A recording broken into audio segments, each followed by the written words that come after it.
So not too long ago, I was reading in the Gospel of Luke, and I came across this passage where Jesus was getting ready to choose from this larger group of disciples he had, that the 12 that were going to become what we know as the 12 disciples. And it says that right before he did that, he went off and he spent the whole night praying. And immediately I had two different thoughts come to mind for me. The first one is I thought, man, it must have been a real bummer to be number 13 on Jesus' list.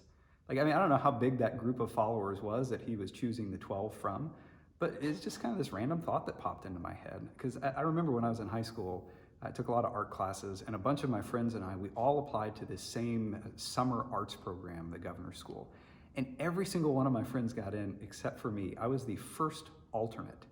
And nobody dropped out of the program, so I didn't end up going. And I just realized, being the first person on the wait list is just not all that fun. So anyway, that was kind of the random thought that I had when I read that. But here's the actual helpful thought that I had when I read that. Before making a really major decision, Jesus prayed all night. And reading that, I really was encouraged to spend more time praying this week. Again, especially as we're heading into the fall, we're preparing for what this year is going to look like.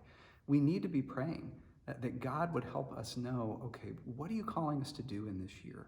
And how do we faithfully go about living in all the different roles that we have as we head into this year that's going to be very different?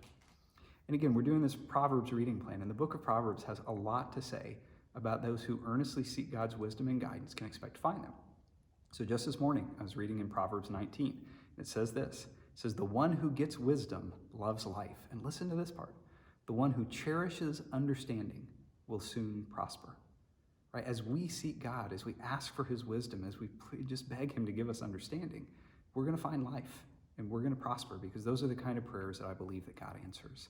So my prayer for all of us is that we can make the time that we need to continue to pray for God's wisdom and his leadership as we head into this next year.